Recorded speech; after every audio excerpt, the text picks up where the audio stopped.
Let's go to that right You're on the punchline with Kelly Pavlik and James Dominguez, but today we are, our good friend James is in New Mexico, and we're trying to get position right. We're getting close. I think I just trained a class. Right there. Yeah, there you go. And You're talking about me. Our good friend James is in New Mexico right now. He's going to be getting a interview with Danny Romero, which is going to be cool. But he's there for personal reasons, and he'll be back next Tuesday. So to show James is not off the show, he's just vacating. So we have Brian Whan, boxing enthusiast, local boxing enthusiast also, Youngstown, Ohio. We got Vincenzo O'Neill, good friend of mine. Geez, man, we were young. Yeah, young you were like 11. Yeah. He boxed with me forever. He's a professional fighter. He's got a fight coming up November 21st in Youngstown, Ohio, on my former trainer, Jack Lowe's card. Jack always puts on good fights, especially right before Thanksgiving. So, but we're here to answer your guys' question. We got a good amount to talk about today, I think, on some of these fights. I'm just going to get into the thing real quick. Brian, quit staring at me from the side like that. Makes me nervous. Staring. Somebody wants to know about the Mayweather boxing circus. Yeah, guys, I'm gonna tap into that. Not right now though. What's up, Bobby? I seen what Marcus had to say about that. Marcus is calling us for money. You know, Marcus runs Ohio Boxing. Yeah. He posted about that. Oh, there's James. James is there. James is here. Uh-oh. Tables have turned. Yeah, we're going to get into that with the Mayweather. But first of all, let's tap into the fights. If anybody got any questions on the fights, I'm going to start off with the Roman fight. Did you guys happen to see that fight? I didn't get to see anything this weekend. And Burchell, a lot of people are saying that they think it was a fight of the year. It was a good fight. I just think it was really one-sided. But Roman came to fight, and it seemed like it just wasn't his night. Rudy Hernandez was a trainer, a good friend of mine and James. Really, that's how I kind of met Rudy. I met Rudy through fighting and everything, but it was mainly James is good friends with him. But I felt bad, but Roman put up a good fight. Fight of the year, I don't know. So not fight of the year was Josh Taylor, Ryan Martin. Yeah, that's one. That was that one. Ryan just didn't throw enough punches. I mean, and Josh Taylor, he's legit. I mean, and he's got a decent resume, and we'll see where he goes from there. He was real hesitant the whole night. It looked like to me. It reminded me of when Willie Monroe Jr. went over into the UK and fought, and Billy Joe Saunders, he just didn't let his hands go. And you know what? You're not going to win, let alone in across the pond, without throwing punches. Okay, well, first of all, here's how I look at that fight. I thought Taylor I think he's a phenomenal fighter. And going into that, it was hard for me because Brian Martin's a good fighter too. And I watched film on Brian Martin. I watched his fights and I watched Taylor's fights. The reason why I went with Taylor a little bit more in that fight, what's going on, Steven? The reason why I went a little bit more, this my man Brian is on. Hey, what's Matthew, up, what's Matt? going? The reason why I was leaning towards Taylor more so in that fight was because he had that one guy on his record that was tough, that Pistol. Victor Postal. Yeah, Victor Postal. And Victor Postal, he has some losses, but Victor Postal's a good fighter. Mm-hmm. He's a really good fighter. And Taylor went in there and beat him. That was the one reason, that was the up that I had on him going against Martin. And here, he went in there. Martin looked like he couldn't get comfortable in that fight. He couldn't get loose. I watched that. But at the same time, even if he was, I think that Taylor was just making moves, angles, and everything else that was the dominant factor in that fight. I mean, it wasn't even close. Usually if you feel like shit, well, I shouldn't say that either, but it was just a great performance by Taylor. Taylor pitched a shutout. Yeah. I think right now, Esteban says Josh Taylor versus Regis Perez in the future. I don't know, Josh, and that's something James, he snoops around and he gets the inside story on that. But right now, I'm telling you, if I was the handlers of Taylor, I would kind of take one or two more fights like that. He's still young. He's 14-0. I would let him get a little more, like 1 or 2 more fights.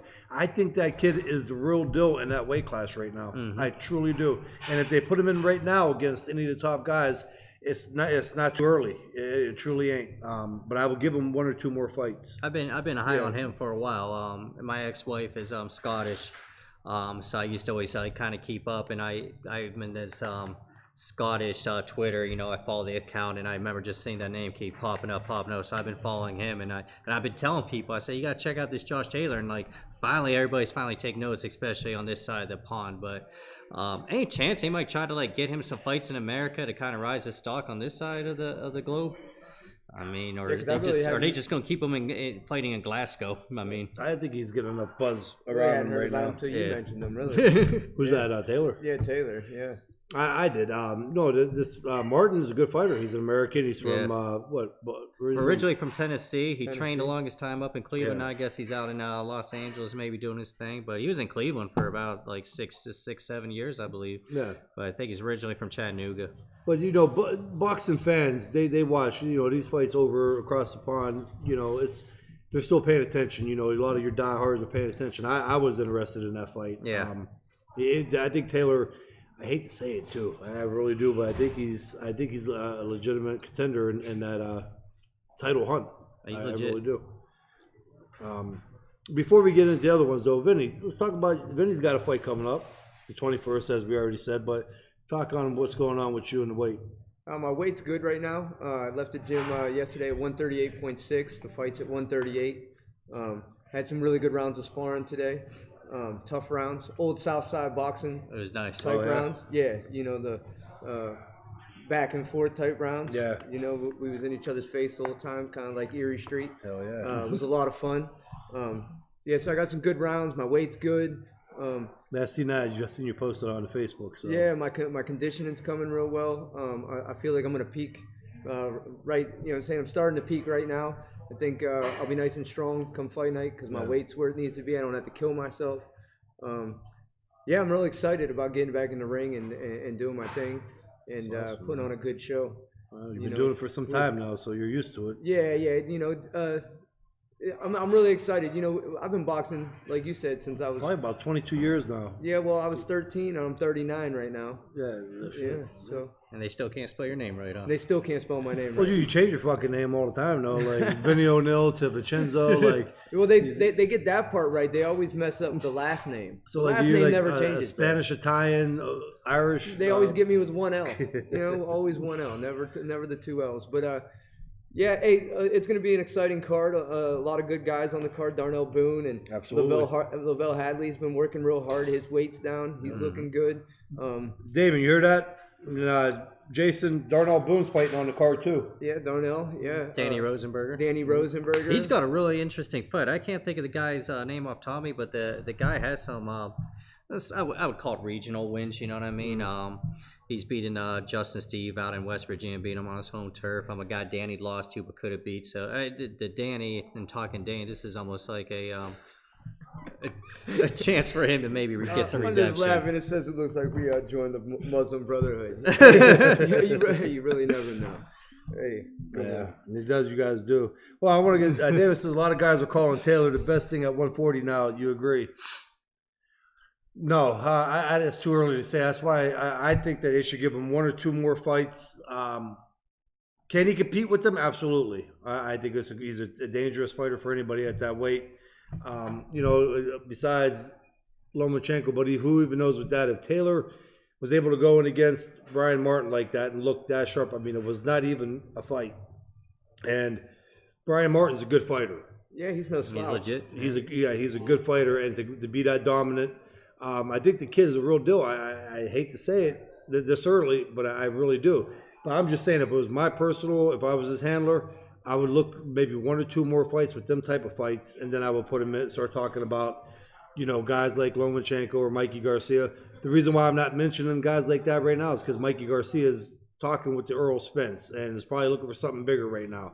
I don't see why Mikey Garcia would take a fight with a Josh Taylor right now. I think even Mikey thinks that he needs more time to accomplish more in the sport. Yeah. Yeah, absolutely. Put the people in the seats. There was a question there for you. Yeah, sparring. Vincenzo sparring harder on the body than actual fight. The fight's the easy part. It's the training, all the sparring, the rounds that you put in the gym. It's taxing on the body. But they say you take you take your butt whoopings in the gym. You put your body through all that to make the fight easy. It's two things they always should be like in the amateurs like that. Like if you're gonna get your ass whooped, you get your ass whooped in the gym. It's going to happen in the camp when you're sparring 3 days a week, because you're training. Also, you're running in the morning. You're dieting. You're also going to do strength and conditioning training, sprints. All that shit comes into play. So you're going to take an ass whooping. It's not going to be your best day. But the same with like amateurs too. Like when you're in the amateurs, you just put you in the club fights. You go into club fights. If you're good, that's where you fight, and if you lose, that's where you want to lose. You don't want to lose in a tournament. Yeah, you know what I mean. So he's not 140 though. Yeah, but we eventually I like to tap into the Mayweather too. There's a lot of rumors and speculations on that, but oh shit, the Donaire fight. That's why I wanted to hold off. I heard a lot of people talking shit that kid Donaire fought. What is his name too? Damn it. Hold on, I gotta find. He pulled the upset, right? Yeah, he did. Well, an injury, right? Was there an injury? Yeah, what's that? They were claiming that fought? the kid was injured, but when you're in the ring. Yeah, no, the kid was literally injured. He was. Hold on, I'll tell you right now. Yeah, that I can't remember the kid's name too, and I feel bad.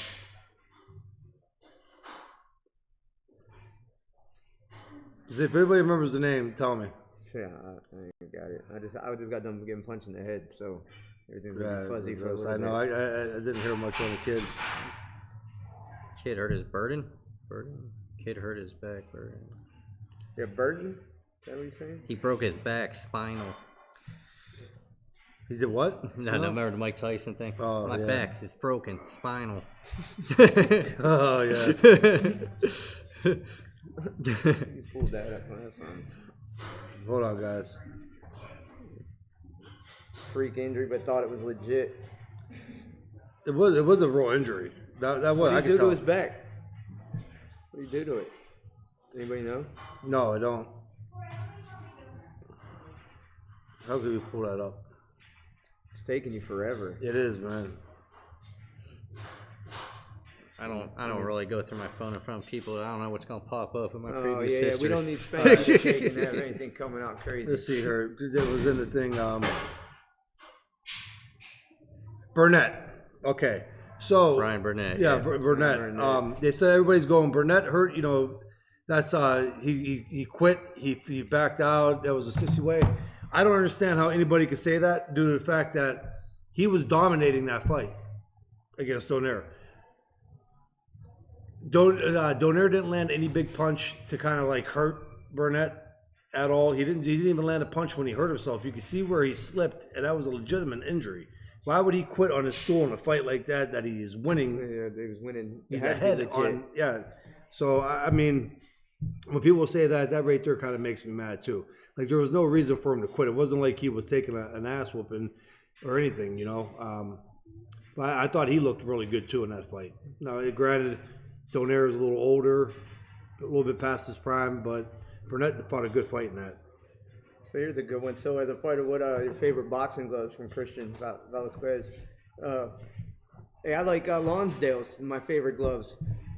I spar with them. I use them in the gym. If I had to choose, that would be my glove, my go-to glove. As a matter of fact, this time I'm fighting with rivals, but I usually, prefer the Lonsdales. We just had a 20-minute phone conversation there About on the gloves. gloves. Yeah. Whenever a thought enters his mind, he calls me up and we're talking about the gloves. See, mine were the Reyes. I love the way they fit. And I know it sounds crazy. I have bad hands, but the Reyes gloves, man, I just loved everything about them. See, I've fought with the Reyes before, and I use them in training sometimes on the bag, and they're a little puffy for me. You know what I mean? Yeah. I like a tighter, sleeker glove on my hands. Do Reyes work? Yeah, the Reyes were. You know, I Reyes got are punchers' gloves. Yeah, I got smaller hands. Maybe that's why I'm not much of a puncher. Yeah. Yeah, the Reyes, they always just felt really I like to use my boxing ability, you know what I mean, and move and stuff like that. Well, So and a lot of people like them rival gloves and the Grants and everything too, because they could get a lot more fancier colors and shit like that to match their pants. And yeah, I'm actually going with the rival gloves this time because it's a U.S. based company out of Las Vegas. You know what I mean? And being since I go with the whole red, white, and blue theme, and since being in the military and the Marine Corps and stuff. That's the main reason I went with the rivals because the Lonsdales I couldn't get them in a color that I wanted. Yeah. They only had them in red. That'll be interesting too. As another question I'll throw at you here in a little bit is like the sparring gloves. Which ones were your favorite? But Damon, real quick, I got a question for you. He says, how does the Ohio circuit treat you? Well, Ohio's it's pretty good to me. I had a little trouble with the commission because of my age as of recently. That's why I've been out of the ring for the last 3 years. I was being told that they wouldn't license me to fight again because of my age. They didn't want to see me fighting anymore because they see me fighting too many years, and they were trying to say that it was time for me to step away and go into working as a trainer, which I did for the last 3 years. And being a trainer is why I'm getting back in the ring. Honestly, is my young fighters that I train. I wanted to set an example of how to train and how to lose your weight and what you need, what goes into this sport. And I've been saying it to Brian and everybody. It's easier to listen to a coach that you see do exactly what he's telling you to do. Yeah. For instance, yourself. Everybody wants to be trained by a world champ because you've been there. They've seen you do what it is you're telling them to do. Like when I trained with Mike McCallum and Eddie Mustafa Muhammad out in Vegas. You were around for that. You actually, you're the one that put me in contact with them guys. If it wasn't for you, I probably would have been at Johnny Tacos or still down at Barry's Boxing down there. And but hey, as far as still good names out there in Vegas. Though. Oh yeah, real good names, real reputable gyms, and I got a lot of great sparring. Like I say all the time, I lived like 2 years in Vegas without a job, just going around and boxing and sparring. Yeah. Thanks to you guys. Well, you're out there anyways, though. Yeah. Mike Reyes was best. Yeah, Mike. To me, I loved Reyes. Real quick, what's better, gel hand wraps or regular wraps? In my opinion, gel's really good though if you do got hand injuries for certain things that you're hitting. But I would, if you got bad hands, and you got a trainer that knows how to wrap, I would suggest that. Dick. Yeah, he said. James said the Rivals Canadian Dick. Well, hey, they sold him out of Vegas. So Steve, who you taking out of the Wilder fight? I got Wilder in that one, but I think it's going to be a little harder than people think it's going to be. I think it's an awkward fight for Wilder. Like I said this last week, and I believe the week before. Tyson Fury is an awkward guy. Wilder's not used to fighting somebody his height, let alone 3 inches taller than him. So I think it's going to be something a little different. Okay, Damon wants to know, Brian and Vincenzo, who are your top 5 pound for pound favorite fighters? Man, no particular order. I think you got to throw, obviously, Lama in there, Lomachenko. Mikey Garcia, I throw in there. I throw Errol Spence in there these days. Crawford. I got Crawford. Yeah, Crawford. Yeah, he's on my list. I mean, just it's pretty much the typical one you see across the board. I have one that I like that I'm saying a lot of people might not feel this way, but I like Kid Galahad's one of my top 5 fighters. I like Kid Galahad. I like a lot of stuff he does in the ring. He he sets up his punches real well. He moves, controls the head with his forearms, and does a lot of things that a lot of guys don't do. And I know he's not a huge name around here yet, but I look for him to be doing big things here in the near future. He would be up in my top 5. All right. Well, I'm going to get into that too, man. Like last week, I had Crawford's trainer on the show. He was watching and he commented, and he wanted to listen, Jeff. We were going to bring back Viking. I told him today, but he's got the clinicals and everything, so that's the issue right there. Rolf, I hate to bounce around, but I want to answer these questions. Usually when James is here, he'll answer the questions real fast while I'm talking. James. Bill goes, what do you think about Sugar Ray saying he could take Mayweather in his prime? I personally think Sugar Ray could, but Sugar Ray made a lot of good points of that. He didn't know how he would beat Mayweather. He made a point that me and James make a lot on the show. Mayweather has game plan A, B, and C, and it's hard to figure out just one of them, let alone all three of them. And when you do figure it out, that's why Mayweather, when I say pound for pound greatest of all time, it's not, I mean, if somebody said they think Mayweather is, that's not an argument from me. Like, I could definitely see where they got Mayweather as the greatest of all time. But personally, I just think Leonard was. I think Leonard could fight on the inside. He could box, punch, slug, which kind of goes into with last week with Crawford's trainer. So he came on. He caught me off guard. I didn't know he watched the show or anything. He's like, how the hell do you got Crawford not number one? And I was trying to explain to him, like, listen, it's so close. Like, if somebody said Crawford's number one, I totally see how they could have Crawford number one. He's a bad dude. Me too. That's a bad dude. And Crawford's one of my favorite fighters. But where I was going, first of all, Crawford was at 140 at the time. And then now that he moved up, I still think that Earl Spence at that weight, because he's so big. Like, I seen Earl in person. I just, and that margin after watching Crawford's last fight, it's even closer now. Like, I mean, it's almost a toss-up between him and Spence. I was still leaning towards Spence. It's more of an ego thing because I already came out and said that I think Spence would beat Crawford. So it's kind of like backing my word on it, even though I'm kind of like leaning towards Crawford being number one. Okay. Yeah. Well, I still got Lomachenko number one. No, I got a question on that. And I ate a lot of garlic today. I'm sorry about that, Brian. But second, like, Lomachenko, they stated, well, anybody could do that. And it's like, well, why didn't they do it, though? If everybody could win a world title in their third pro fight, why don't they do it? Exactly. If everybody could do it. Exactly. You know what I'm saying? Yeah, I have Lomachenko number one. Yeah, I explained why I have Lomachenko number one, and I got a really good ground to stand on for that argument. So I thought that was kind of funny right now. Yeah, I like Spence in that fight, too, with Crawford. You know what I mean? For the same reasons. He's just bigger. He's so technically sound. He is. Spence, he does everything well. One of the things I'm real big on is guys not hopping around and staying in their boxing stance. You know what I mean? I preach that to the kids all the time. So you're able to punch at all times. Yeah. You don't see him taking that hop back and bringing his feet too close together. He usually has he's always in position to punch, And as of late, you've seen him do a lot more with setting up his punch and using his lead hand to occupy his opponent's lead hand. And, when they get in close, he takes a step to the side and controls his fighter's head. So, a lot of those things are the reasons why I would take Spence over Crawford right now. Although Crawford is a beast. He is. He's a beast. I ain't taking nothing away from him. That's why I said why I got really close was I used to say that the size of Earl Spence is like crazy.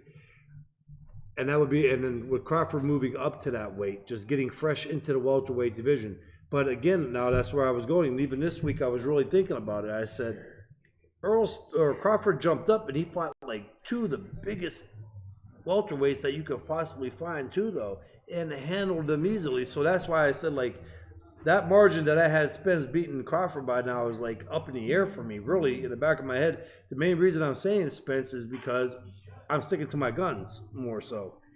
But, Crawford came up and beat two huge welterweights. So I don't think the size thing is going to be that big of an advantage for Spence anymore. I really don't. We got a question up here. What was it? Who were taking out the Wilder fight? Oh, I answered that. I got Wilder in it, but I think that fight's going to be tougher than what people are thinking right now. It's very interesting. I like Tyson Fury, and I would like to see Tyson Fury win, but I don't think it's going to happen. No. Well, Wilder's just too big, too strong, and he's hungry, I think Wilder within 9. That's what I have. I mean, yeah. And you know what? He could with Fury's chin. He can, so that's not out of question either. Especially with Wilder's power. I think Tyson's gonna do some things. I think he's gonna show him some different things that he hasn't seen in fights. I think he'll press him a little bit. Hey, you know what? Wilder is prone to getting caught. I've seen it. Absolutely. So there's not to say that Wilder might not taste the canvas early. I doubt it though. I think Wilder is very hungry right now. As I said, Wilder within 9 is my call. Wilder's got good hand speed too. Them long punches, and they're fast. He's a little wild, but I don't know. This has to be James. He says Lomachenko ass rapes Burchell. I absolutely agree on that. Like I always say, they have to put a muzzle on him so he don't kiss him while he's fucking him. Yeah, I don't see that being a matchup, Burchell versus Lomachenko at all. I think Lomachenko is just too skilled. I wasn't, throughout that entire fight, I wasn't impressed with Burchell either. He looked sloppy himself, and I think he was just a little stronger that night, and that's what happened. That was the end of the fight. About this, who's the biggest puncher pound for pound? Who you got? Oh man, you still got it. Triple G is obviously still relevant. Oh yeah, absolutely, yeah. And Triple G could hit. I mean, just because he didn't knock Canelo out, which not too many people knock Canelo out, but you can see the power that he carries. It just changes the whole game plan. Not a one-punch knockout, but Spence is the type guy like Triple G. When he hits guys in his weight class, their game plan changes. And when somebody can change your game plan at an A level, then that means that you carry power. Mm-hmm. Wilder is a very powerful puncher in the heavyweight division. So there's a lot out there right now. Esteban, Tank versus Machado. Tank. I think Tank is too skilled, too quick with his hands. And I definitely think that he's just too much to overwhelm Machado. Got one here. What do I know about my opponent? What do I feel like you need to do against him? I'm the type of guy that my opponent, I've seen him fight before. Doesn't move very, very much from what I've seen. He stays in the pocket. He's going to be there to be hit. I'm just going to stick to my game plan. Box, move, get in, let my hands go, get out when I can, step around, and I honestly think I might be able to get him out of there. If everything goes the way I plan on it going. Within going 4. For a knockout. He says he's going calling it. He's calling for a knockout. Yeah, I'm trying to get it over within 4. I think it can easily be done. As a matter of fact, Jake Jaricio stopped him in 2. Popo Salinas stopped him in 5. And these are all guys that you've been in the ring with. Yeah, I've been there. I've been in the ring with all of them, and I know who they are and what they're about. And where's this guy from? If I can, he's from Michigan. If I can get up in there and stop him. Too bad Jack ain't having that covered by the YWK or whatever it was, WYTV. Because I would have got on there talking shit. I'd be like, Vinny called the knockout in the 3rd round. I'd make sure, 4th round, I'd make sure everybody knew it locally too. That's good though, man. Damon says, Usyk value. Usyk. Damon, I'm with James on that. I honestly think Usyk is that good at light heavyweight, at cruiserweight, and at heavyweight. He's a big guy. Like James just said, he's about 245. What's that? Can Usyk shake up the heavyweight? Yeah, that's what I'm saying. Absolutely. I think at heavyweight right now, listen, if James Toney was able to go up to heavyweight and do what he did, Chris Bird, Evander Holyfield, Usyk, who's bigger than all them guys, and not only that, his conditioning, I mean, he don't get tired like these heavyweights do.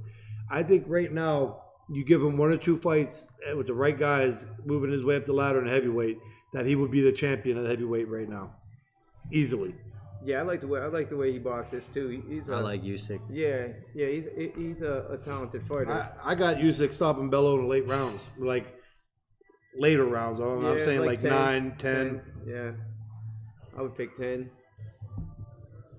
Just to undercut you guys, I'll say 8. Always We got Jerry Toscano on here. Hi, Jerry. Funny. What's fucking funny? What's so funny, Jerry? I'm allowed to say that on that? Do I? Yeah. Like, say fuck? Do I amuse you? Because when we do our show, man, like I'm filtered. You know what I mean? I'm like Bob Saget on Full House. I just said butt a little bit ago instead of ass. Yeah, 'Cause Jim, I'm so Jim used Craven. to Hey, Jim Craven was sitting at that computer with me and James on. He had that butt. Yeah, Jim Craven was sitting there like ready to hit that. Last show we slid one through the cracks.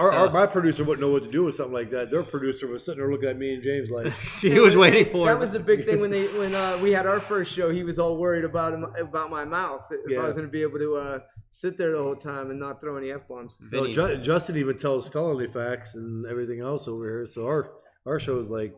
And it's nice. I plug myself being single every show in case there's any ladies watching. And Vinny's like, "You're not single." I was like, "Oh yeah, I got Jill, Rosie Palmer, and 5 friends, Delilah Man, here we go. Delilah Ponce Rico. We got a guy over here right now. He's single, makes good money. Show him your shirt. Oh, Chris Hansen from To Catch a Predator. That's all he was Clock talking Blocker. about, James.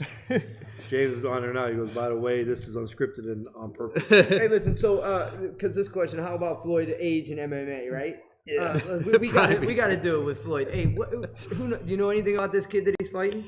Except for these 27-0 as a kickboxer and 7-0 as an MMA. I went on today because I knew this was going to come up, and I googled him on YouTube and had a lot of his highlights. This dude is legit.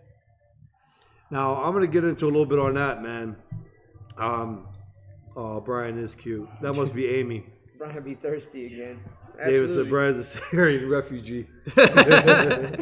You know what? He was the first one to get up here through the caravan. Yeah. Yeah. He started all the way off in Guatemala too. Oh, but, Jesus Christ. Listen, man, I went back and I looked at this kid could fight. Now, here's my take on this. If it's kickboxing, they're going to have to let the dude do kickboxing, at least. I would say, and he had no jiu-jitsu background or grappling background, I would say that Floyd still stands a chance. I've seen guys go into kickboxing, boxers, and win it, okay? On the flip side, kickboxing is no joke. These guys throw kicks that could, Chris Algieri, good friend of mine. So it was like he was undefeated, world champion kickboxing, but he said it was like getting hit by a small car. That's how hard it is. You get a guy in there with a 41, 42-year-old Floyd Mayweather, and they come up and they start kicking your legs. That's going to be a totally different story, okay? And now, secondly, Floyd's old. Floyd looked old against Conor McGregor, and you can see the ring rust, even though he was toying with Conor. Now he's a year and a half older, and he has no fight in between that. I don't know if it's the money. A lot of people are saying that Floyd needs the money. He's hurting. I don't know, but I don't see why Floyd will lose that fight. He may have a chance if it, like what I'm saying, still with just kicking and punching, he stands a good chance because of his boxing. But as soon as that guy starts tagging him legs and reaching Floyd to the leg, I would probably bet against Floyd in that fight. Even if there's any kickboxing. kicking involved. Yeah, if there's some kicking involved. Is it? They haven't announced what the rules specifically are going to be though yet. I guess. No, they're still. But I would imagine, to be fair, you got to let him throw kicks too, though. Yeah. It can't keep being Floyd. Although Floyd is the person bringing the money to it. I don't know, but like David said, Floyd's shoulder roll deflect roundhouse kicks. I don't know. we'll fucking find out though. Right. Tony, get one to slide off that shoulder and hit you in the back of the fucking teeth. Thanks, Tony. And what do we got up? Brian got locked up with Kurt Sides.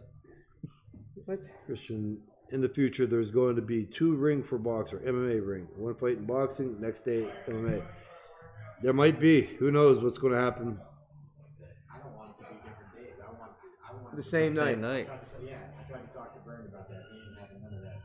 But it's about time for him to be out. I want the next guy. I want to talk to the next guy.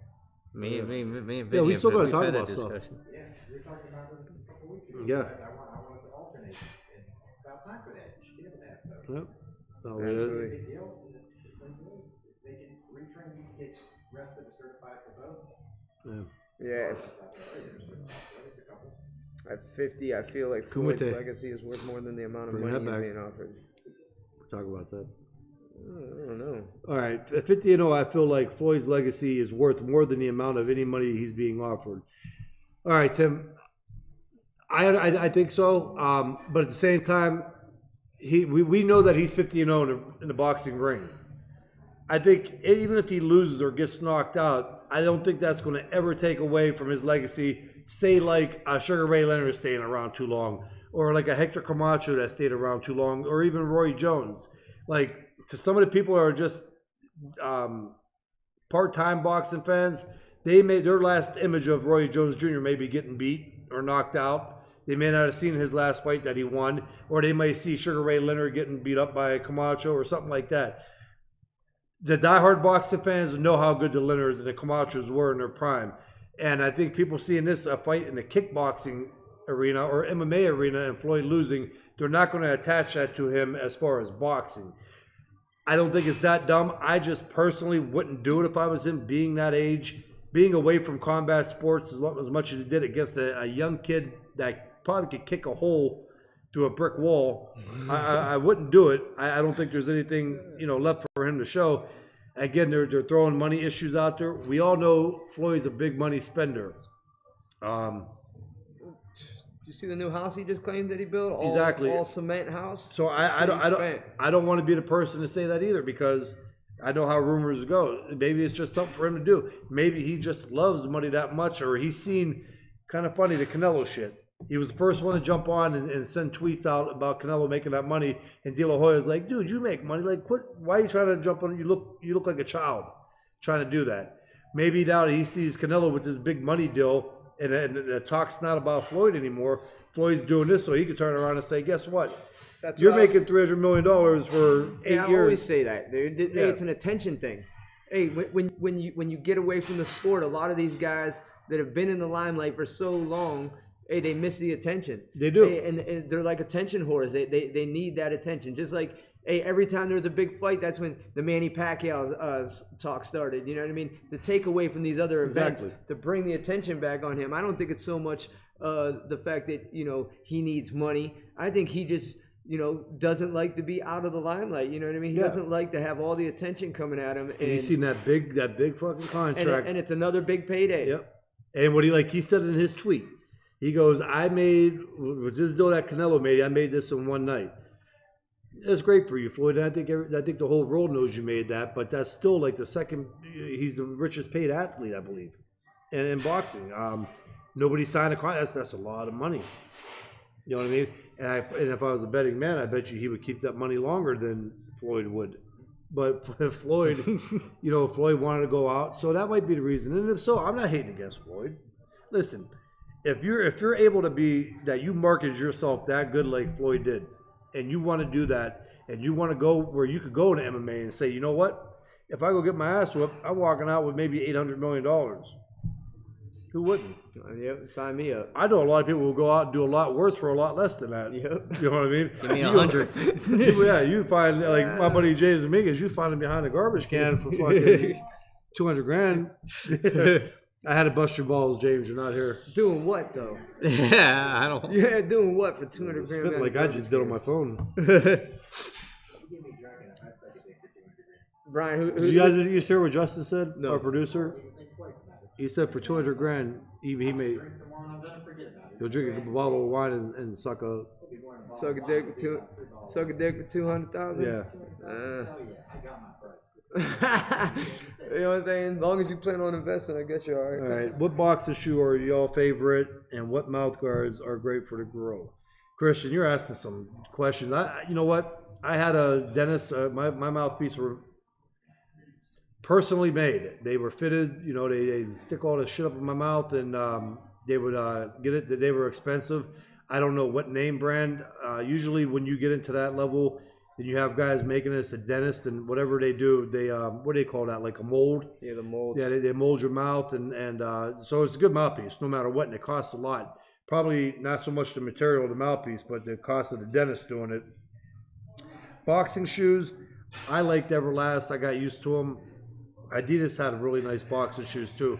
I used to like those. So I've worn, but all the way back, I've worn Pony. I've worn Adidas. I've worn Nike. I got a pair of Pro Box right now that are real nice. I don't think the way they were made was real great, but they're real comfortable. And I like the way they feel on the canvas. But for my fight, I'm going with the Reeboks, and that's more of But the thing, I'm a Reebok guy. I wear everything Reebok shoes all the time, shirts, underwear, you name it. If it's Reebok, I wear it. So that's what I'm going with this fight. I haven't yet worn the shoes yet. I'm going to start breaking them in next week. I would, yeah. Yes. You don't want to be getting a blister halfway through a fight. Yeah. You think you would even know that you have a blister? Yeah. You might know that you have a blister. I don't think I would realize I had a blister until the fight was over. I'd know in a heartbeat. Yeah. I'd be crying like a little girl back in the corner, like, Jack, Robert, take the shoe off, man. Damn it, Vincenzo looks like a bad guy in Double Dragon. Damn it, that might be the best one of the night. I appreciate it. Tom Little says, I fight every man in USA for $800 million. Oh, me You know too. what, Tom? I think I would take you up on that also. Yeah. Yeah, Well, absolutely. I don't think I'd be able to make it through every. I never have to work another day in my would life. attempt it, Timothy though. Gordon said, I'd meet Dominguez behind that dumpster for $800 million. I'd probably join you too. Depends on what's going on behind that dumpster. That'd literally be called a circle jerk. Sergio Omez Might said, turn to a bukkake. yeah, right. I just got a custom mouth guard from Dennis last week, $200. Yeah, again, Sergio, that's probably more so paying the dentist bill, for them to do the mold, everything else. But you know what? It's really worth it. It truly, especially when you're at that level and they're hitting hard. KO or quality shoes. Nike Hyper. Yeah, but I still like the old, I got them from James McClendon, the Adidas Olympic shoes. Yeah, And I remember those. man, when you used to be able, if you could wear them high if you wanted to, and Then tie fold them them tight down. high, or if you wanted to keep them low tops, you could put the flap down. Those are sweet. Yeah, those The are black old and white school right ones. there. Yep. Timothy, I heard you meet a lot of people behind a dumpster for $200. $200. Timothy's he's a big time boxing. He said he went to school with you. You remember Timmy? And I'll tell you what, I don't remember too much about those years. What class? It was up here, man. Yeah, he said that you guys, if he knew that you were in the boxing like that, you guys would have did. Man, I have to see his picture. My daughter was watching, I think, send it- Daniel Tiger on my phone or Send something. us a pic. Timmy Gordon, send a Not a picture on DP, here though. Yeah, send us a picture. No DPs. No DPs. I don't need that. I don't need that mess. for $200 million. Well, I can Oh, take a shit. shit. They say, man, hey, if Dick you're gonna pic for send $200 million, I'll and if take you it. are gonna send a girl a DP, post it to her wall. Be a man about it so all her friends can see. That's Who won Floyd versus Medina? I think Damon has Medina in that one. I think he picked Medina to win. I had Floyd in a close fight, but again, that's another one where that fight could have went either way. Yeah, that could have went either way. The first one, of course, yeah. I kind of thought Madonna won the first one. Yeah, it depends on what you like. I mean, but see, pressuring somebody for a lot of fights, I take the guy pressuring if they're a close fight. But with Mayweather, the way he fought, even if the guy put pressure, it was hard to give him the fight. Besides the first Castillo. I thought Castillo won the I thought first Castillo Mayweather. won it too. Castillo Still won. to this day. Yeah. I've watched it a dozen times. But I kind of had that. And again, if you gave it to Madonna, I can understand that. I'm not arguing it, and I could agree with you, maybe why you did. But just my personal opinion of how I favored that fight, I thought Floyd did in a close fight. I think going back to that fight we're just talking, or that fight, I think if you had Maidana winning, I think you would have had to give every toss-up round to him. Because of the aggression? Yeah, because of the aggression. I mean, sometimes what people don't see is a lot. Yeah, you might be aggressive, but you're catching leather every time you're throwing, punches and stuff like that. I But agree with that too. But Floyd makes it. I mean, what I'm saying, if you're aggressive against Floyd, like usually when a guy's aggressive, he's hitting the other guy's hands, and you can see sweat flying off. It looks like he may have landed it. So even if he ain't landed it, I automatically go towards the aggressor. But whereas Floyd, I mean, he did that shoulder roll, so he's making you miss, and so it's kind of like, man. And then when he hits you with them counter punches, that kind of stands out. Is Chavez the best Mexican boxer of all time or Golden Boy? Man. Well, on that, De La Hoya, Golden Boy, I think that he was considered more of a Mexican American. like Fernando. Yeah, and Fernando was more loved by the Mexican community. I believe so. Now again, I'm not Mexican. I don't know how that goes. But De La Hoya, I think that's what the rivalry was. I think that's why a lot of your diehard Mexican fans really weren't fans of De La Hoya. Yeah, he was an American. Yeah, so for the most part, That was a good fight. But I think Chavez, he might be one of the best Mexican fighters. But I'm sure a lot of people that really know the Mexican boxing and some of all the talent that came out of Mexico, to say he's the best Mexican boxer, I don't even know if that's a valid statement. I don't know. You might have people that say Barrera. You might have people that think Morales. I don't know. Yeah, Morales was a beast. Salvador Sanchez. Salvador Sanchez. Yeah. Jesus. Like, There's our guy Simon. Salvador Sanchez or Chavez. Yeah. Yeah, I would probably. I like Chavez though. He was a great fighter to watch. He was exciting. Absolutely. Salvador Sanchez though. Oh man, come on. Youngstown fighter, man, the Cobra Ken Sigurani. I was waiting for you to bring that up. We just talked about that earlier. His last 2 fights were against Chavez and Hector Camacho. I mean, Yeah. I think if you had, Yeah, they were. my And, daughter winning, I think you would. and I hate hearing myself. hold on, I got a YouTube question. Yeah, what just happened there? I don't know, my phone just jumped. From Verde Park. Hey, kick some ass in your fight, Vinny. Phoenix, Arizona got your back, brother. Well, you said Vincent, but I call you Vinny. Yeah, that's fine. You want to say That's what thank my you friends- to that's what my Verde friends- Park? Thank you. Vinny said thank you. I appreciate it. I'll get good footage of the tape of the fight too, and I'll post it on my YouTube channel so everybody can see. There's another one, Roberto Duran. You can't take, Well, Mexican Roberto Duran was from Panama. Panama. Yeah. Yeah. I forgot about that. Jeez, Vinny. First, you're getting fucking Canadian shoes mixed up as American, and Nah, you're getting gloves. Panama as. Mexico. All right, David. It's all down there, dude. How often should a fighter shift his feet? Well, David, that all depends. I mean, it depends what situation you're in, and maybe you may have to shift them a lot.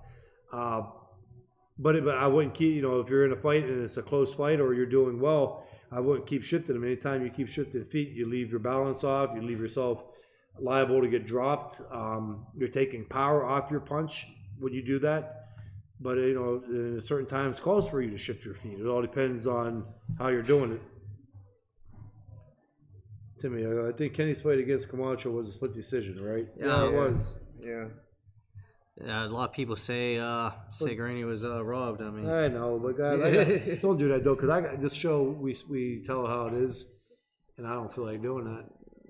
Did you go to that fight? You were at that fight, right? That was at. I watched it a couple times. oh, James says it is. I mean, I even He's calling in. I even say about how I get beat up. When I lost my fight, so I got to be honest with that. With Sigurani and then the Camacho and the Chavez.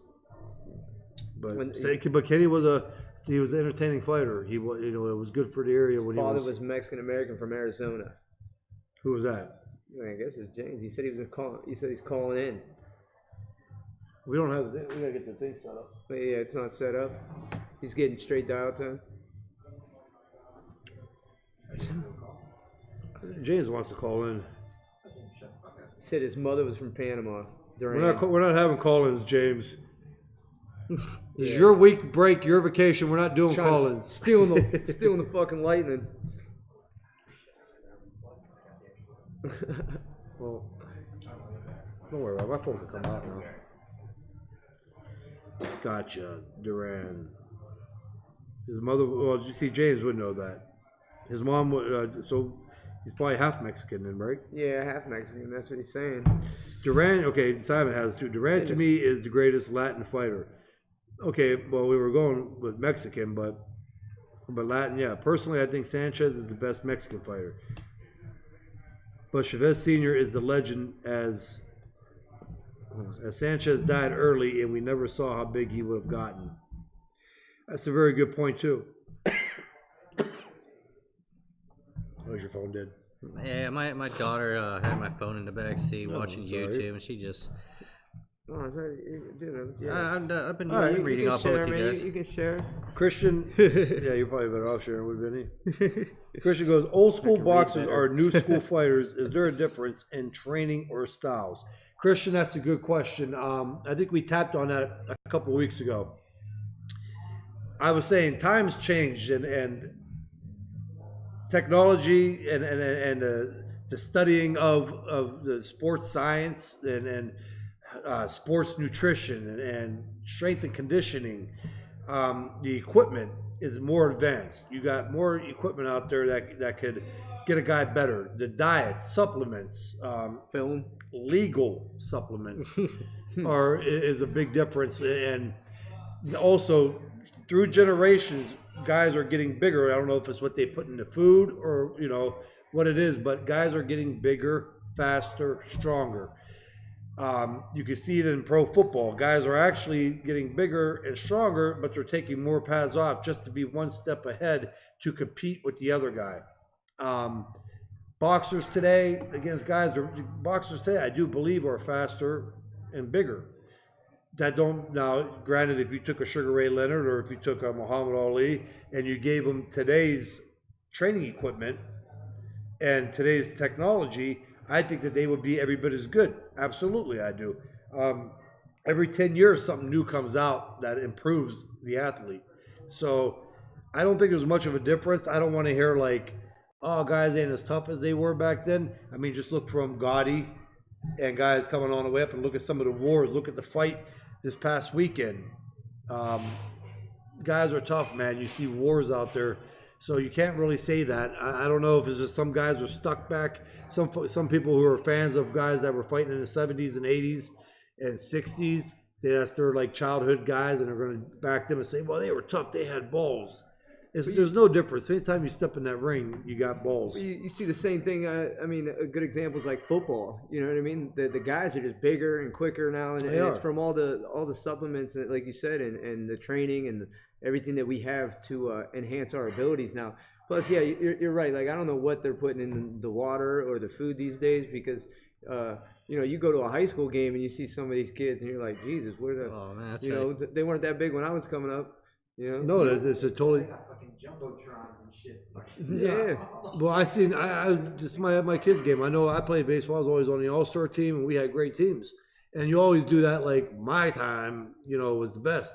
But I'm watching, and at my daughter's field, at the Field of Dreams in Bournemouth, there's like 12 fields. But I see these kids walking to the field, and they have their bags over their shoulders. I'm going, what the hell did they start letting high school play here?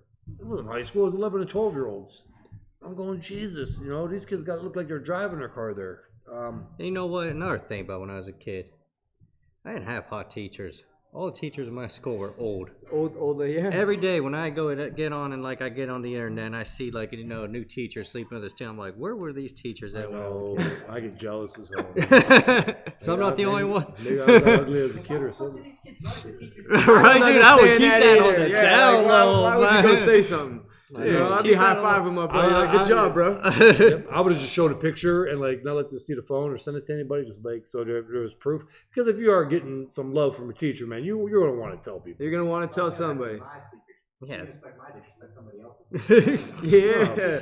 I never think about it. I would let her know it's happening, but I wouldn't let nobody know to the point of where there's proof. Well, with my history, I wouldn't have said anything because I'm going straight to jail. Then these husbands stick with them after they got cucked by a 16-year-old. They could have interrogated me. Well, was she touching you? No, not at all. She just had me stay after class because I'm struggling in math. Right? All right, we got one. That's a good question. Vinny, you can hop in on it too. Esteban goes, I've heard James mention that Oxnard style of boxing. Is there in Ohio or Youngstown style that fighters from that area conform to?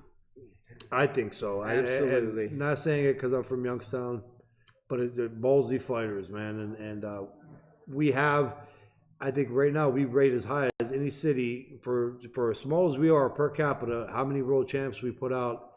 And if you look at each fighter's style, like a Mancini, a Roy, a mine, each guy, besides Craig Richardson, but that's why they call him the Flea. He boxed.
I don't know why. It's a Brian Whan All right, how about thing. now? Phil, on the show, is there sound? I don't know. I'll turn it up and find out. Justin says should be back on. All right, is everybody saying that there's no sound? Yeah. Well, there's sound now. Yeah, it's sound now.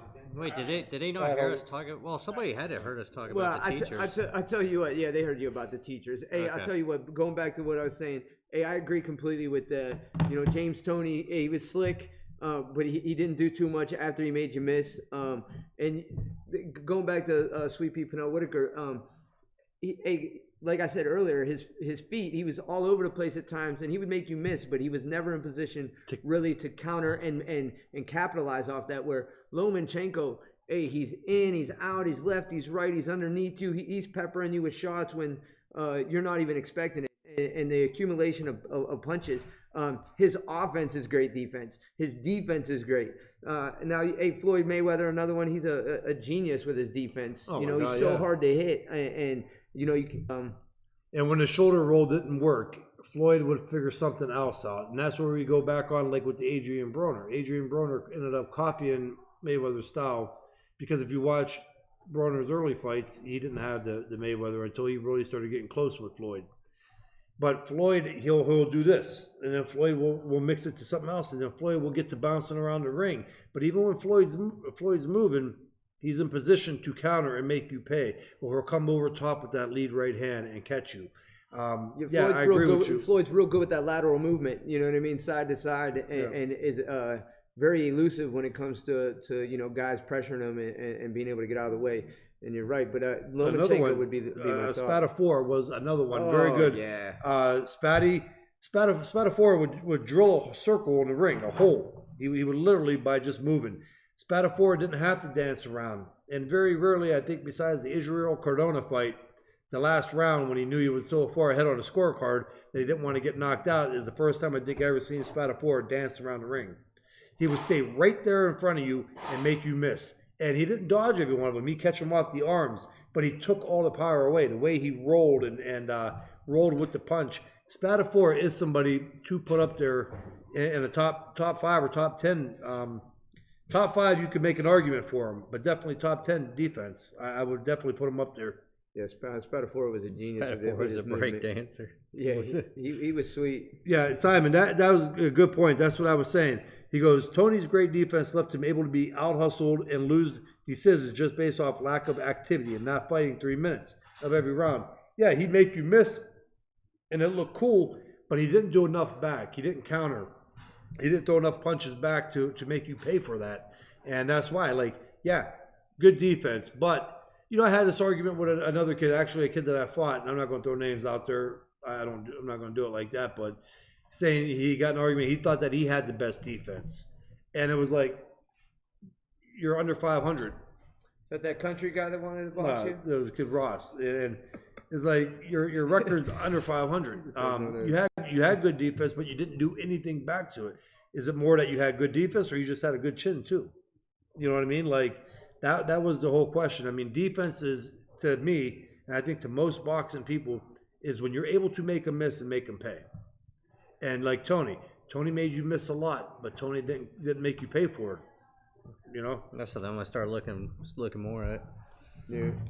Spatafor, a video from back in the day. Floyd was having trouble with Paul. Absolutely, I was there at that day at that gym at Nevada Partners, Richard Steele's gym at the time before he shut it down. And Paul was giving Floyd a run for his money that day. He was beating him up good.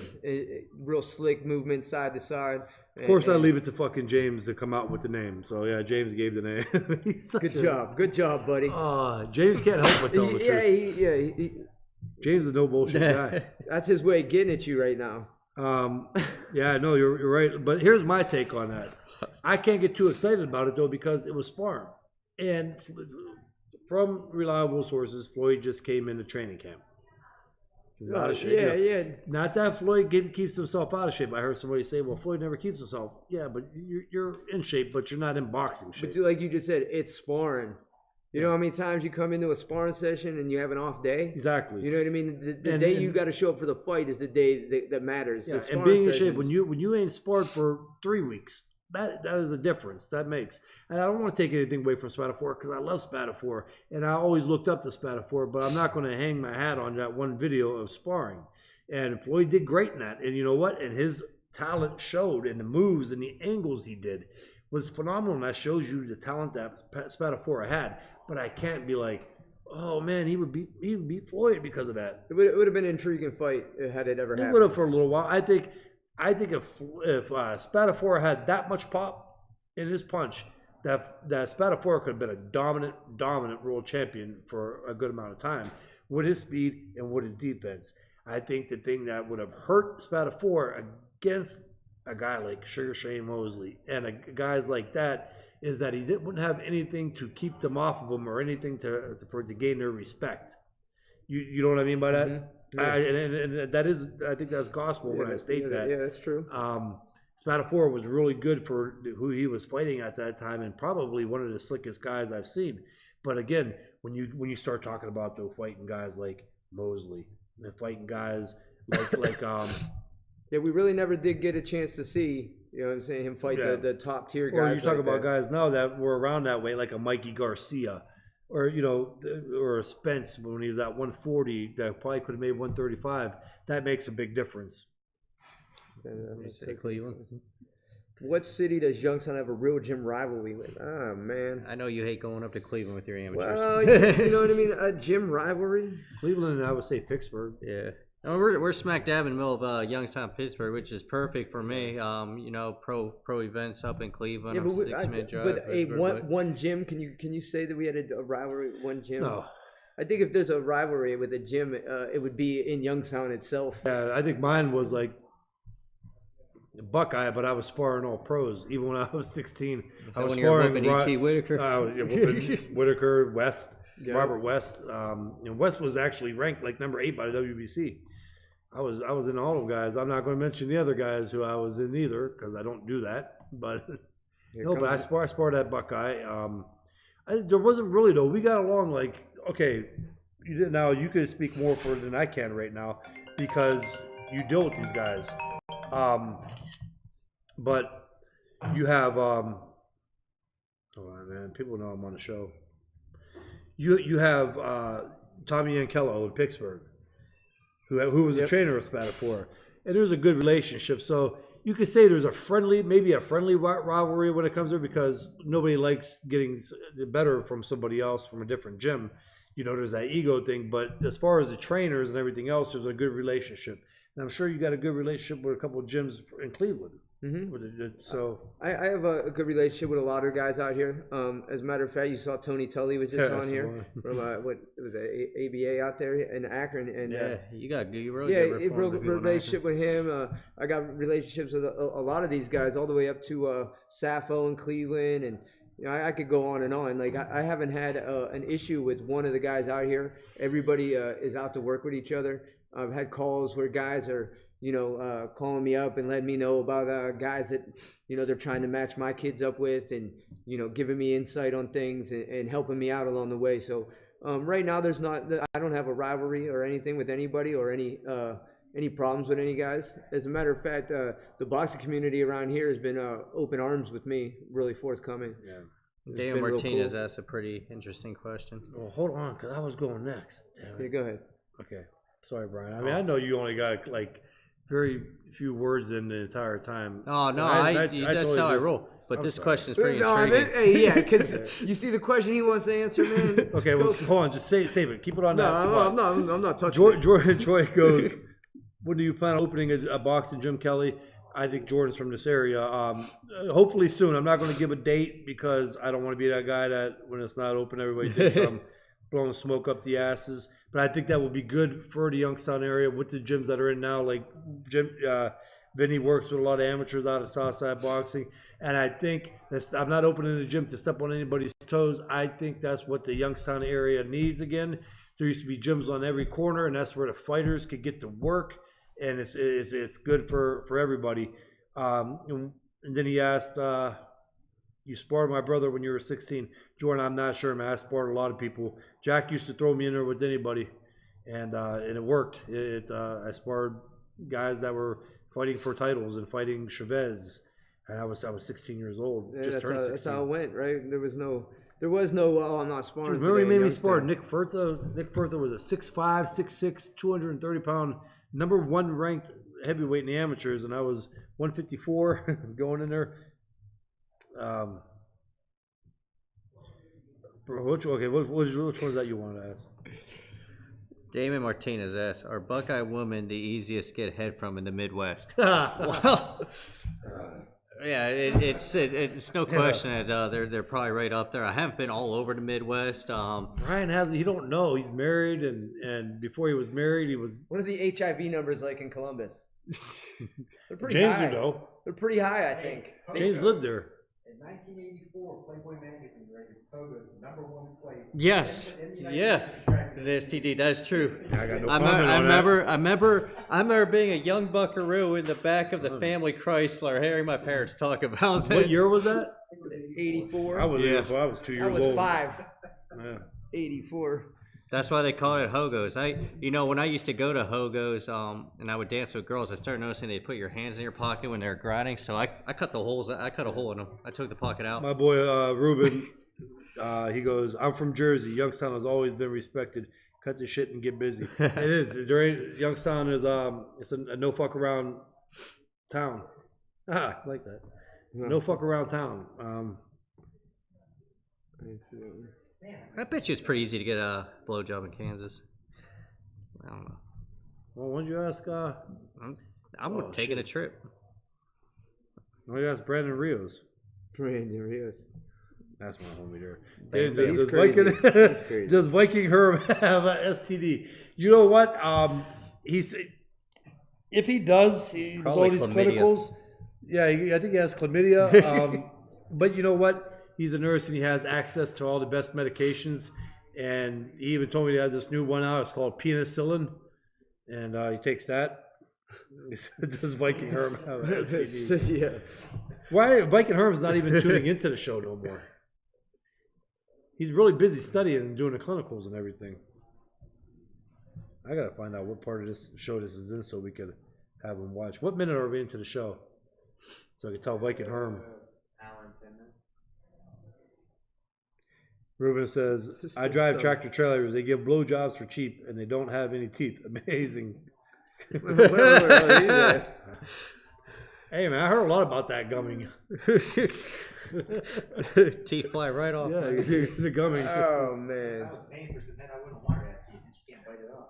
Damon says, "What happened to the? We have some good boxing questions, but we can do this too. Does James Dominguez worship Satan?" James answered, "Only on the weekends." I don't know. He has a lot of those books. He had a book, Most Evilest Dictators and shit like that. I think he has a plan. So he does a lot of reading. Yeah, he does.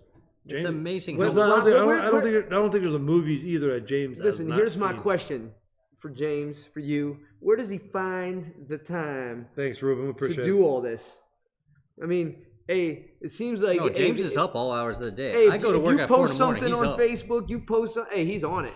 Oh hey, yeah. and then he's posting his own stuff, and it's like, and then he Yeah. does this, and now he's down there, and He's not off of Facebook. he's reading, and Dominguez says nothing but. Yeah. nothing but time, I guess, Yeah, man. if there's 24 hours in a day, I think James is on Facebook 23.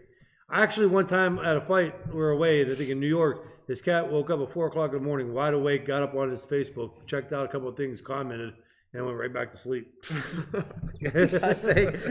think that's how I have conversations with him. I get up at work at 3 in the morning, go to work at 4, and I'll post something, and the first person to like it, James Dominguez. He says, "I have no life." Delilah Ponce Rico, right here, we got a man, he's looking for, what did you ask earlier in the show?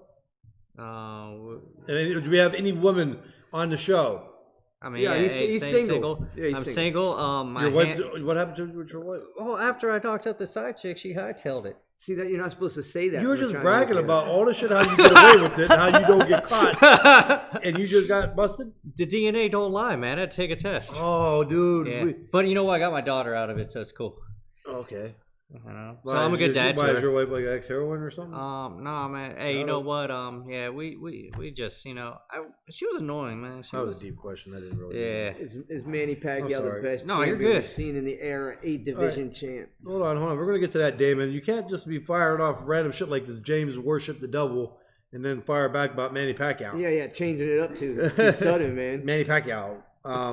Guns. I need to see. All right, but you got to hook up with my boy Brian. There, I'm showing.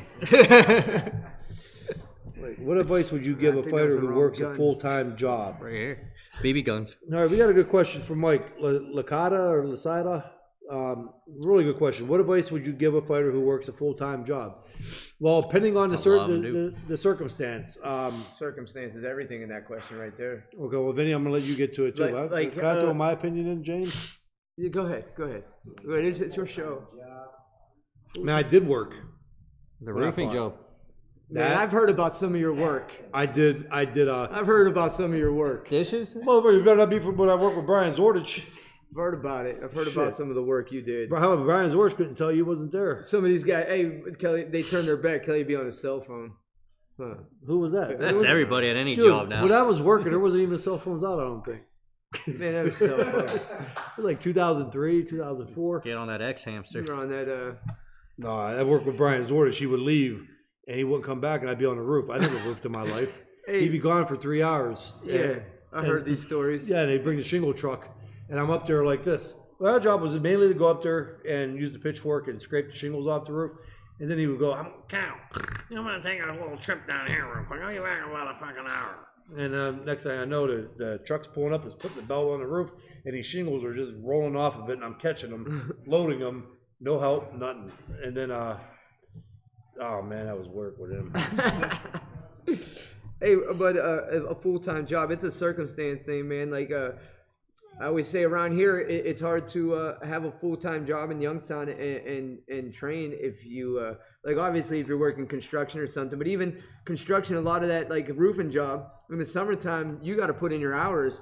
You know, if you got kids and stuff, and you got to put in your hours, and the gyms are only open for certain times, you obviously, you know what I'm saying, you're gonna have to balance something, and it's hard to get into a gym that's only open for 2-3 hours during the day for your boxing. It is. And then these trainers ain't gonna let you fight if you're not in the gym, so scheduling you fights is gonna be complicated. So when it comes to work, you know, a lot of these factories around here, you get hired on, they want to put you 3 to 11. Well, guess what? The gyms are open at 4, 5, 6, 7, 8 o'clock around here, and you're probably not gonna fight. Now, if you go to a bigger city like in Vegas, where you got gyms that are open all day long, you know, then you can find time. You set your gym time around your work schedule, and it's a little easier. When I was in Vegas living, that was the best part of Vegas for me, was being able to get into the gym at 10 a.m. And if not get in the gym at 10 a.m. if I had to work, I was still able to go to a gym later in the evening and put in some training. Okay, well, I'm glad you got it from a person who knows a little bit more than me, since I did work no matter what the fuck you heard about it. It was work, and I even washed dishes and go to the gym at Johnny's. So thanks. But these were all people that were giving you jobs though, like, you know, like Brian Zordich. Yeah, And you knew Brian for your whole life. He knew what you were doing. I helped Brian out though. But we just had a fighter just Brian recently. was able to take a 3-hour vacation break, and I was up on the roof catching shingles for him. Yeah, well, we have a young fighter around here right now that, you know what I'm saying, was struggling with training and gym time and you know, maintaining That wasn't everything. helping me. I was working. Helping me. That's why I say about, like, when we go back on that, like, when give back. And people say give back. You ain't helping me though. I'm over training my ass off as a pro fighter fighting, and I gotta go work. Like, helping me would be like when people say give back. That would be like a person coming to give me $15,000 for a training camp and say, I hope you do well, man. I want you to do good. Well, that would be great, wouldn't it? That would be. Then that's like, okay, when I made it big, I'd be like, the first person I go to, hey homie, here's that 15 grand. I'll give 20, 5,000 on top. Thank you. Hey, people are upset right now hearing that shit. No, I'm saying that's not, like, honestly, to me, that's not like, if I'm working, there ain't no difference. I wouldn't got a job at Johnny's. No, I got you, but what I'm saying is some like pride. If you had to be at the gym at a certain time, Brian Zordich is going to understand. Some of these employers, they don't understand the fact that you have to you have this going on. They don't give a shit. They're worried about their bottom line and their dollar. I agree, but okay, in boxing, which is a hobby, is not a hobby you do for fun. It shouldn't be. In other words, what I'm saying. If you're going to do it, though, you gotta be serious, or you know what I mean by that. Like, I understand your point, but I'm talking about if you're going to go to like that level, and if you have the talent to go to that level, you're going to have to. You got to up here, and this is just reality. You got to be like, I'm going to suck it up. I'm gonna fucking struggle. I'm probably going to be. There's got to be a sacrifice. I'm probably going to be behind a garbage can doing something to get a couple $, and one way or another. Hey, I'm in agreement. You got to have a sacrifice. I'm going to be a world champion because boxing, when you get to that level, becomes a full-time job. That's a 7-8 hour. When you get to that level, I'm under the understanding. You know, saying if you're just starting out in your career and man, you got to do what. Like I said, dude, I was signed by Top Rank. There's no shame in my game. I was signed by Top Rank with a signing bonus and everything else. And thank God I learned early on in my career like where the money goes, even though it wasn't much. But I was making a lot, but I was going out and spending it. And I had to. I had to go work and do jobs with Brian. I had to go put fences in and dig post holes and catch shingles. And I would go with Jason Cosa. And I'd have to go weed whack around houses all day long and cut grass and roll grass with Tyler Spencer in Pittsburgh and carry that and whirl dirt down. I had to go work. I had to go work with at Johnny's restaurant. And I'll never forget, it was 2005. And a bread guy comes in. And I'm sitting there, I got my hands in the sink pulling food out of the drain. I got food all over my shirt, my apron. And he's like, Champ, what are you doing working here? I'm like, getting by and paying bills. That's what I'm doing here. I didn't win no title yet. So it is hard. Like, it truly is. I'm not knocking it. Like I said, I did do it. Not. Yeah, I mean, carrying a full-time job and trying to box it's tough, man. You know what I'm saying? Like I said, though, it all depends on where you're looking for work. I mean, for the most part, and what type of work you're doing. You know, if boxing's what you want to do, you gotta find a job or something that allows you to get in the gym and train and put in your time. Yeah. I mean that's all there is to it. You got to have a trainer that's lenient to work with you as much as he can. Hey, the biggest thing I'm going to say that is if you have a girl at home and kids, they have to be supportive. You know what I mean? Absolutely. And they have to understand and be on the journey with you. You know, because that causes a lot of friction too when you got people around you that just don't understand what you're going through and what you're really trying to do. Yeah. You know. That has a lot to do with it. It's too. hard, man. You got the girl, you got the kid who's hungry, and you got the girl over there yapping in your ear, and you know what I'm saying. You're trying to get you got to work and take care of them, but boxing's really what you got to do, and it's stressful. You know what I mean, and hard. And when you box, you need to have a clear mind. You know what I mean. You can't be going to the gym carrying all that baggage with you because your training's gonna suffer. You know. Yep. But that was a good question. 100%, and I do have a lot of respect. That's why I'm saying I'm not knocking it. But when you get to that level in boxing where you got guys where it's not a game no more, like talking about your health and shit is on the line. It's not a game. Yeah, it's you gotta like figure something out. Hey, you remember if you gotta sell your fucking like, hey, I'll give you 10% if you give me money. Whatever you gotta do to work out, or if you have a manager, unfortunately that's the route it goes when you get there because you get hurt. Absolutely. You get hurt. Real quick, remember Coffee Jantua? Oh yeah. Hey, I tell kids all the time, and I'll never forget this. You know, he was from in Africa? Was it? Yeah, I did, Matt. I forget where he was at in Africa. But anyways, the story I was told from him and Mike McCallum that he used to run like 8 to 10 miles to the gym and 8 to 10 miles home from the gym every day with no shoes on through the jungle just to get to boxing. Yeah. You know what I mean? I believe it. Like that's crazy. Man, I bet you a lot of you guys like Damon. I know you remember Coffee Gentile. He could hit.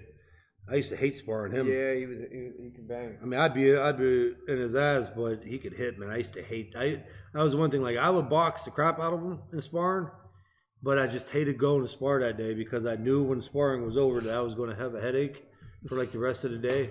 He was one of the few guys you couldn't chase out of Top Rank. Yeah, you couldn't. He was man, he hit hard. I forget about that. That's probably one of the harder guys I've been hit by. Brian is going to be killed. Bill Cosby, Viking Herm. Matthew says, Kelly used to do landscaping with Tyler Spencer's pop. Yes, I did. That was in Pittsburgh. Girl fighter get there on a bicycle. Damon, these girls need pills. Delilah yapping. Delilah, what do you want to talk about? Brian. She wants to talk about Brian. Yeah, Simon is our writer for the show. You guys don't know, and he's got a lot of knowledge in boxing. And he fought in the army, or I think he fought in the army with James. I'm not sure. He was in service with him. Says that as about 90% of fighters do, just stay dedicated to your schedule and stick to your training schedule without excuses. And sometimes that's what you have to do. My boy Louis Alessio is watching. What's up, Lou? Oh, where are we at as far as the time? Ooh. Ooh. We'll wrap it up in 3 minutes. No Brian. But no, Didn't even spell my name right. Yeah. She didn't. She must have got it on the site. All good. But guys, hey, listen, we're gonna wrap it up. We went over the time. I was actually we got lost up in the time there. Let's talk about how I'm He's only here for the gun show. Oh, I'm old. It hurts my. How many grown men would it take to wrestle Delilah and tame her? 2. Delilah got some guns too. Well, that would y'all like to see in boxing. Any rule changes or anything? Yeah, it's just popping off right now. Yeah, trying to close it out. It's all right, real quick, we'll answer these. Would you like to see in boxing rule changes or anything else? No, I wouldn't. I think it's fine where it's at. If anything, a little more precaution and a little more attention paid to the fighters after a fight. I think they should make it mandatory that they go to a hospital or have a doctor on site. Ryan Martin said that he didn't even get checked out by a doctor after the fight. He didn't? No. Yeah, I think that right there, because a lot of these guys just don't collapse in the ring. A lot of these guys get it that night, the next day. I think to be on the safe side that they should be checked out, thoroughly checked. And, you know, if they have to, if it's a rule that they have to go to hospital, I think promoters in the contract that they're insured up to like so many hours after a fight or so many days, that's covered under the insurance for that fight where they could go and it's covered, you know, by that policy. I think they should have that where they have to. like in Ohio, the MRI policy is it's good for 5 years. Well, you got 5 years worth of sparring and abuse before you got to go through another MRI. Yep. You know, a lot of damage could happen in 5 years. James answered that question. What fight you guys are looking forward to in 2019? Obviously, the only one that's really big time made, Spence Garcia. Yeah. It would be nice if we get that Joshua Wilder fight. I mean, it's just fun to be that we're able to talk about the heavyweight division again. So I think, yeah, but if that fight don't happen, I think that you go back to lackluster and back to the heavyweight division being a joke. Unfortunately, I think you have to make that fight if everything goes as planned with the Wilder Tyson Fury. So, you know, most people don't. I know, but we do. Mm-hmm. Delilah, you know, that's the boxing thing. Community does. Yeah, the boxing community does. So, but hey, listen, guys, great show. I want to thank Brian and Vincenzo, for coming on the show. Vinny, you stay in touch with us through the punchline comment. I'm going to be at the fight. Guys, you know, pay attention to it. We'll keep you posted on how he does. Pay attention to my boy Brian. He's all. Check out his show too. Give a little. you go to my website, www.youngstownboxingnews.com. On there, everything's linked up. But me and Vinny, we do a show on this local online radio station, Western Reserve Radio. It's even if you guys don't give a shit, still do it. But it's a good time. I mean, James and Kelly came on the one time, and we just sat there and BS pretty much for like 2.5, 3 hours. So yeah, definitely, man. We'll do some more like cross stuff with that. It's a good time. So I'm pretty much into the local scene, but the punchlines where I get a lot of my national stuff and keep up on that. Vinny, I mean, I never boxed, but Vinny's the one who, hey, you know, if I got questions about the sport, you know, he's teaching me more about, so I do know more about the sport as opposed to just, you know, writing. So check it out. But no, thanks for having us, man. We had a blast. Thanks, Jordan. Have a good one.